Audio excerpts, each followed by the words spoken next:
Systems and processes are critical to helping your business scale and your life run.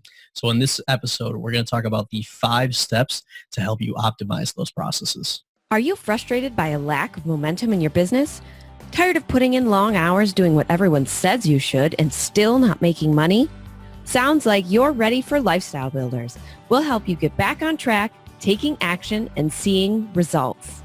Head over to joinlifestylebuilders.com today to get started. Yeah, and why is that?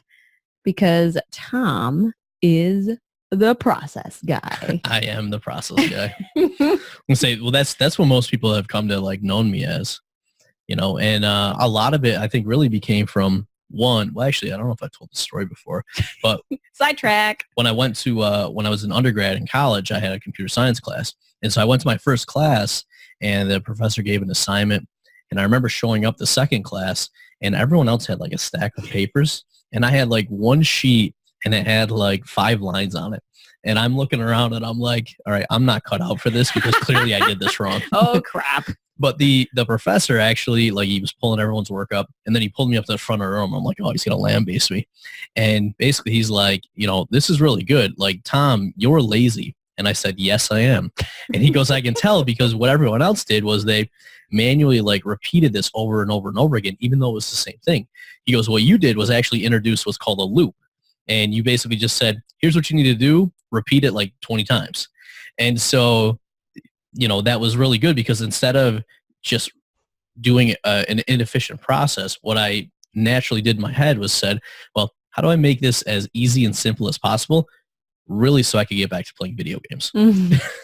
And he did many, many video games. But so with that, then basically everything kind of going forward was, well, how do we do this with the least amount of output to then get the biggest return, right? And so what we've then started doing is optimizing our life, optimizing our business. And it's a big thing that we help other people with, because when you don't have your processes optimized, everything takes longer, right? Mm-hmm. Everything is more complicated. And, you know, the biggest complaint people have when they come to us is like, yeah, I don't have enough time. So what we want to do today, we've had a previous episode where we really talked about how to create your processes, because a lot of people struggle first with creating them. But then what we found is a lot of people will create them and then they don't really serve them as well as they could, because they never optimize them. So if you guys haven't created your processes yet, make sure you check out show 35, which is actually how you create your systems and processes. And then what we're going to do today is really dive in and give you the step-by-steps for, once you have those processes created, how you actually optimize them. Yeah, and it's funny, because as much as we use the word process around here, because process guy, it's interesting when people actually sit down and take a look at their everyday life and their everyday business running, how many processes are built into things that we don't even think about. Because in reality, processes are just like a routine that you're following over and over anytime you need to do that same task or that same action. But a lot of times we automatically optimize the processes that we have in our life, because it's kind of built in, you know, like, oh, this is something we do. This would be much faster. I'm going to do it this way. But when it comes to business, for whatever reason, we tend to either not have processes at all for the way that we do things, or we have them and we just keep following the process because we wrote it down and said that this is a process, instead of taking some time to look at it and say, this process seems to be taking us more time or more effort. I wonder if we could do it a different way and be more effective and efficient at it. Well, you actually bring up a good point. We all have processes, whether we realize it or not. Like, the process is just the way we do things. What we struggle with is that when we don't have the process written down, we might do it differently each time we do it. Mm-hmm. And then that's why we struggle to be able to get it off our plate and let somebody else do the process, because we're not even sure what it is. But to your point, like, we all maximize our processes in our lives, you know, and to your point, we often don't look at it the same way in business, but we should. Yeah. All right. So let's talk about how you get started with this. So like we said, if you guys don't have your processes out of your head yet, the first step is to get them out of there. And your favorite way is to do a brain dump. Favorite way ever. This is what the only reason that I have let Tom take over an entire wall in our basement with a whiteboard is because it's awesome for doing brain dumps. Mm-hmm. So if someone hasn't done a brain dump yet, would you like to explain to them I will what elaborate. it is? So basically a brain dump is exactly what it sounds like. You're going to take everything that's swirling around in your brain, every task you're thinking about, every project, every event in your life, and you're going to dump them all down, whether it's on a piece of plain white paper or if you are lucky enough to have a wall of whiteboard on the whiteboard. And it doesn't matter how big or how small the thing in your brain is, you're going to put it down. Because what a brain dump allows you to do is empty that a million thoughts that are going around, or like the 50 Chrome tabs that you have open in your head, and clear it out. Because what happens when you let it sit there is you never remember the things you need to remember. You're always adding things onto the to-do list. You don't know what the priority is of all those things. You're trying to keep all that in you your get head. overwhelmed thinking like, oh my God, I'm never going to get everything done. What am I going to do? You brain dump it out, and then it allows you to kind of go through that entire list of things that you just wrote down and properly prioritize it, get rid of the things that don't need to be there, figure out what things do and how you're going to go about doing them, and really just categorize kind of everything going on in your head. Because if you're like me, you've got more than just life or just work or just business. It's all of those things. Yep. So one way to get started is obviously the brain dump. Another one, especially for people that are struggling and say, well, I don't have time to do that, is pick one thing. Pick one thing that is causing you an issue, that isn't working right, that's causing you a headache, and start with that one. Mm-hmm. And what we usually have people do is every single week, you should be doing a weekly review and a planning session. And when you do the review, thinking about what didn't go right or, what's been a challenge, that's usually a good point to start optimizing a process, because when you focus on that, it's immediately going to show you a benefit in the upcoming week when that issue isn't there anymore. Mm-hmm. All right, so pick Different one of those two. For different folks. Yep, pick one of those two things, and then let's actually get into how you optimize the process. So the first step is, and I wish this was a cool acronym, I don't think it is. CAD. No, yeah. CAD. CAD. All right, so first step of CAD is analyze. And basically what you're doing here is when you create your process the first time, it's going to be wrong. There's going to be missing steps. It's going to be inefficient. First thing you want to do is just analyze that process. Follow it a couple times once you create it, and then say, okay, what's working with this process? What isn't? Are there, missing steps? You really just want to get an understanding of how the process is working today and where opportunities for improvement come from. Mm-hmm. Yeah. And then after you've had time to analyze that process, this is the point where you're going to jump in and add and eliminate things. So you're going to see what isn't working. You would eliminate those items, and you're going to add in the changes there, or add in steps that maybe you didn't have written down before that need to be a part of the process. Yeah. And, in this case, what you normally do is you're eliminating more than you're adding. So you're going to add things, like you said, when they're missing, but eliminating is so critical, because like one of my favorite quotes is, there's nothing, I'm going to totally butcher it, even though it's a favorite quote. There's nothing more worthless than doing efficiently something that shouldn't have been done at all. Mm-hmm. And so that's Peter Drucker. And basically what that's saying is that if you don't need to do it, the most optimally way to handle that is to not do it. Mm-hmm. But what a lot of people do is they have a very, inefficient process that has all these steps. And then even though they make one step better, it's not as good as just eliminating that step if you don't need it. So in this case, really look for what is the core that's going to be required for this process, and anything that's extra, let's take away. And a lot of times what I'll have people do is the first time they create a process, try to create as bare bones as possible, Mm-hmm. and then only add things when you see a steps missing, because oftentimes it's easier for us to add something to a process than to remove it. Yep. Like we have all this like emotional connection to like, I have to do it this way. yeah, or like even like decluttering and stuff. Like once we have it there, we don't want to get rid of it. Mm-hmm. But if we never have it there in the first place, it then takes an action to add it, which means that we really need it if we typically add it back in. Mm-hmm. And that brings us to the of a CAD, which is consolidation. Yeah. And so this is, once you've added or eliminated the pieces, then you want to start looking at Is there a way to do this more efficiently? And in some cases, for example, it might be batching a whole bunch of stuff together. For example, when we create these podcast episodes, we record all of them together at once. So part of our process is that consolidation piece. Yep. We're doing all of the same things at the same time. We're consolidating the pieces in the process rather than spreading it out over a long period of time. Yep, because there's kind of two thoughts of looking at this. One is batching, and if you have a lot of similar activities that you can all do at once, batching is usually really good. So in that case, you get efficiencies from doing them all together rather than like multitasking and doing one step and seeing one thing through completion. So with our podcast, it makes a lot of sense because we can batch them all together. They're not needed right away. Correct. So then we can have them ready over time. The other thing is what they call one-piece flow. And that's where you want to take a process and go from start to finish all the way through. So let me take a step back. So with the podcast, actually recording this episode is step 2. But then after the episode's done, we're going to have somebody edit the episode. We're going to have somebody create the show notes. We're going to have somebody market it. So with batching, we're batching step 2 of this, and then we're going to take all the episodes and give it to somebody to do step 3. But we don't have a finished episode until we go through all the steps. Correct. Whereas this concept of one-piece flow says, well, if I need to have one of these things done, I'm going to focus on getting all the steps done for one, and then I'll repeat it with step 2.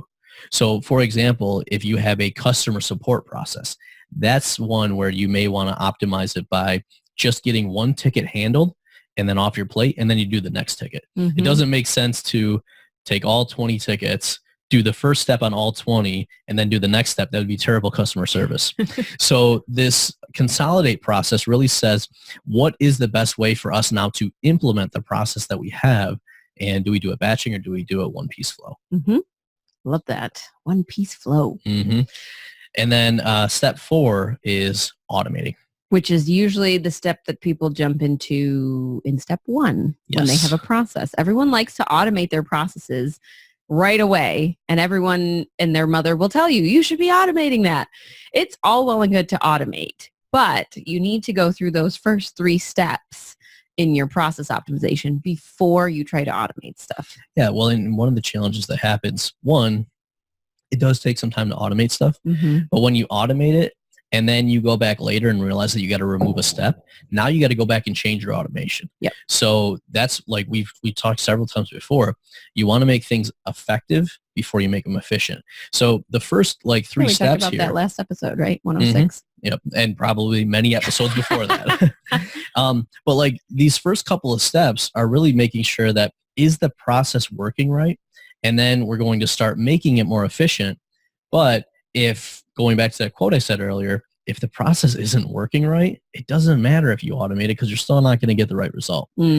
So when you do get to the point where the process is effective, but it's really just taking you too much time, automation is huge. Yes. And, there's every process can benefit from automation in some way. In some cases, you might be able to automate the entire process. Yep. In other cases, you might actually be automating just a step of the process or a sub-step of the process. So like, for example, if you have a new client onboarding process, when somebody buys from you, then what you can do is when you've got all the steps in place, you could say, oh, well, we could actually automate the first email that this person gets, welcoming them to our product or service. Side note, I forgot to tell you guys, this episode would be a drinking game, and you drink every time we say the word process. I don't know if they'd still be around with us. JK, don't do that. Don't do that. But yeah, so what you really want to make sure is that now that you've trimmed down the process and you only have the core things left, we want tools and technology to do as much as we can before we then get to the last step, which is delegate. The big D. Yeah, because this is the other challenge that that people have as well is they go through and people say, well, get stuff off your plate. You should just delegate it. Well, that is right. But the challenge is if you're trying to delegate, one, you got to hire people. You got to clearly know what you're hiring. Which is a process in itself. Absolutely. You got to clearly know what you're hiring them for. You got to understand who the right people are. And then you have to be a good manager to be able to manage those people. Guess what? A computer is much easier to manage than a person. That's why automate comes before delegate. Absolutely. Because when you tell a computer to do something, it's going to do it, and it's going to do it at the same time every time, right? With a human, that's not definitely going to be the case. Mm-hmm. So automate first, and then whatever's left in the process, this is now where we delegate. So, we'll go back to our podcasting example. Step 1 of the process we do because we're creating the topics, right? Step 2 is recording, which we do because we're recording the episode right now. We're the hosts. And that's really where we add the most value. Yep. Right. And in theory, we could actually have somebody else go and create all the show notes, and then we just show up and record. That is fine as well. But after that, anyone else can really do the rest of the steps. It doesn't, and most likely shouldn't be, the host of the podcast editing the podcast and doing all the other stuff. So in that case, we can now take steps 3, 4, and 5 and say, let's go find somebody that can handle this. And then all we've got to do is step 1 and 2, and then manage the people that are doing step 3, 4, and 5. Yep.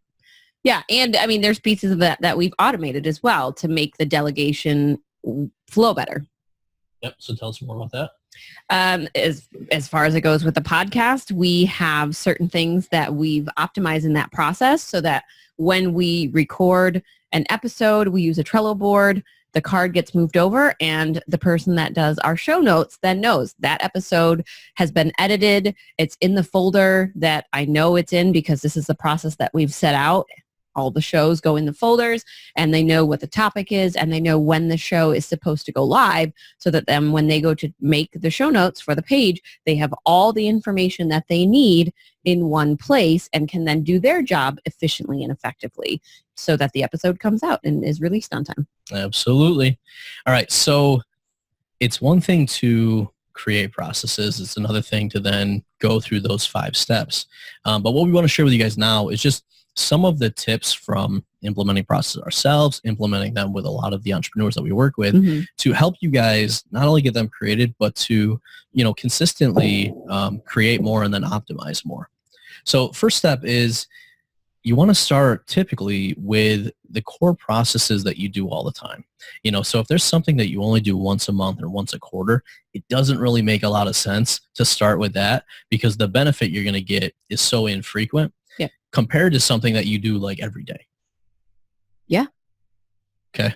Next up, when you do that weekly review, you want to make sure that you're looking at what are those things that are causing you issues so that you can focus on those. This kind of goes back to the same first point, yes, right? Making sure that whatever is coming up more often and is going to have a bigger impact, you're going to get the most return by focusing on those processes. Yeah. And I mean, a lot of times you're going to analyze, and the first ones you're going to notice are the ones that are things that you feel are wasting your time. Like, oh, it's really wasting my time every time I have to do that one thing because a step in the process didn't happen correctly or whatever it may be. So you're going to notice those things first because they're causing you the most pain. And those are the things that you want to step in and say, how can I optimize this so that week after week, I'm not having the same issues every time I do my weekly review. I'm not complaining about the same things going wrong. Yeah. And I mean, to your point, like there's a lot of like what I call time sucks, like email, Facebook, social media, your smartphone, your calendar, all these different things that can be really good tools for you. But if you don't have the right process and if you don't optimize it, they can end up sucking a lot of your time away. Well, and even you mentioned tools, using the wrong tool can be a time suck because a lot of times, you're eager to find something to automate and you're like, oh, this looks good. I'm going to use this one. If you pick a tool that doesn't go well with your process, that tool is not going to be efficient. So you're actually going to be wasting more time trying to fit that. It's like trying to fit a round peg into a square hole. It's not going to work because it's not the right tool for the process that you have. It's just going to cause you more pain and headache. Yeah, well, and to that point, like we talked about it earlier, but you don't want to optimize things too soon, which, the term for that of course everyone laughs at whenever we say it is every time. Premature optimization. And really what that goes to is your point about the tool, right? So if you pick a tool before you really have the process fleshed out, by the time you ultimately get done, mapping that process out, the tool you picked might not be the right tool. Or if you automate it too soon, you might automate steps that you don't need. Really Same thing with delegating too soon. Absolutely. You don't have an understanding of the process enough yourself to be able to delegate the steps out to somebody else. Have the same problem. Yeah. Another thing that comes up is I see people all the time that go and they say, well, I'm going to go create a whole SOP book, and ultimately, which means standard operating procedures for those of you who are not familiar with that term. Thank you. So people will go and create all of these processes, and then the book goes on the shelf and they continue running the business as is. So the point of creating processes isn't to check the box off and say, oh, we got processes for everything. The point of creating processes is really to make your life, the lives of your team members, easier. So you want to create processes that are actually going to help you and that you're going to use, not processes for the sake of creating them and then pushing them off to the side, because otherwise this whole activity is going to be a waste anyways. Correct. All right. What else do we got for them today? So sometimes you're too close to your own stuff to be able to create processes. So what you want to be able to do in that case is reach out and have somebody else help you with that. Like, this is something that we can help you guys with if you join Lifestyle Builders. But even if you don't, one of the things you can do is have an accountability partner or a friend, and, one, talk through the process, right? Like, so what steps triggers the process? What are the main steps? How does it end? And one, you talking it out is going to force you to think about the process. But then two, have your friend question, like, well, do you really need to do that step? Or, would it help if you combine these two steps? Or would it help if you did this in a batch mode instead of like one piece flow? Or what happens if this? And you have to walk through your process and kind of, it's like explaining it to, when someone tells you, explain it to me like I'm 5. This is what walking through your processes is going to look like when you have somebody going through it with you, because you want them to point out the gaps. You want them to point out the weird side steps that you're taking and ask you, do you really need to do that, or can it be done some other way? Because ultimately that's what's going to get you to kind of see those holes. Because if you're trying to do it by yourself, we've experienced it ourselves. You're so close to it, you can't see it. I mean, we experienced it with the book, trying to proofread and like edit the book. We're like, oh yeah, that looks great. We've read it 5 times. It's good. And then, the editor comes through and there's all these red marks because we missed all these weird spelling errors or grammatical things. And it's like, oh. I felt like I was in elementary school again. Get my paper back and red marks all over the place. See, but it's not totally your fault too, because we did, so the Microsoft Word captures all the edits if you turn it on to do that. So it was the editor's edits, my edits, a lot of edits. Tom's edit, and everyone had a different color. So that was totally. And final thing I'd say with processes is when you're mapping it out this way, one thing that helps a lot is to delegate a single piece of the process, a single step. In some cases, if you're not an expert at it, you might be best to then just delegate the outcome to somebody else. Like, let's say it's marketing your book, for example. You might hire somebody that's an expert at that. You delegate the outcome, and they're going to more manage the steps in the process where you might not be critical. So as you're going through this, think about too, does it make, should I own this process? Is this a core piece of my business that is going to live on? Or is this like a one-time event or a one-time project where it doesn't make sense to create and optimize these processes because we're not going to use them again? Yeah, that's a good point. All right. So actions for today, because we do love actions coming out of every podcast episode. So what I want you to do is take one issue that you've had recently, one thing that's been giving you a headache, and first create the process if you don't have it. But if you do have the process, then look at what is one improvement I can make to this process to eliminate or reduce that headache or that issue that I'm facing. Yeah. And of course, if you didn't catch it during this episode, my favorite thing are brain dumps. So I want you to take 15 minutes and just go through and make a brain dump list of all of the processes that you have in your business. And I know that might sound daunting, but if you think about it with the 4 business components, sales, marketing, operations, and finance, you have core business processes that you're following right now for each of those areas. So if it's easier, you can break it out into kind of like, hey, what do I do when someone buys a product? Or what's my process when I'm taking in money or paying for things? You can kind of list out the processes that way. And if this is overwhelming, if you're really looking for some help with your processes, I invite you to hop on a phone call with me, because basically what we can do is map out where are you at in business? How are your processes? And then where's the biggest opportunity? Because one of the biggest things that I think a lot of the entrepreneurs I've worked with come out with is they were previously doing all these things themselves and they weren't designing their business in a way that can run without them. Mm-hmm. And if you're listening to this podcast, you're a lifestyle builder. You're building your business not only for having impact with your customers, but to have freedom in your life. And you're not going to get that freedom if you don't have systems and processes and if you're involved in everything. So if you guys want to jump on a call, talk about how we can help you get more freedom, avoid that overwhelm, head over to tomandariana.com/apply. You'll fill out a very brief application and we'll jump on the phone and chat and see how we can help you. Let's be honest, Tom just really wants to nerd out on your processes with you. I'm not going to lie.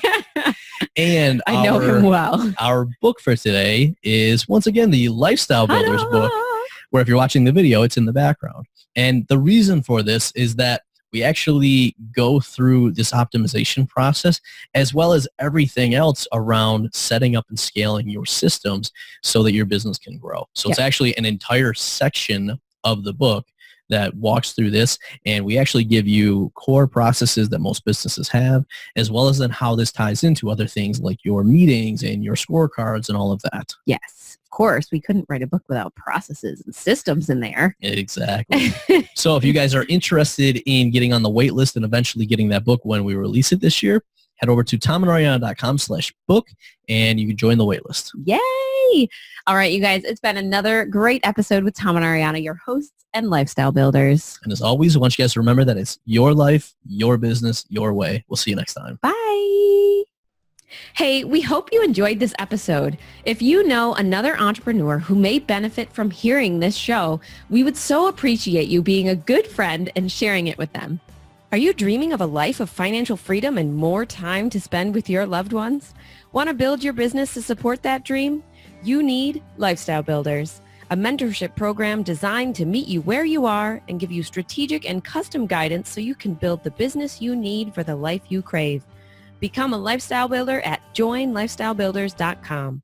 Are you a Lifestyle Builders podcast fan? We'd love to hear from you. Head on over to tomandariana.com/iTunes and leave us a review.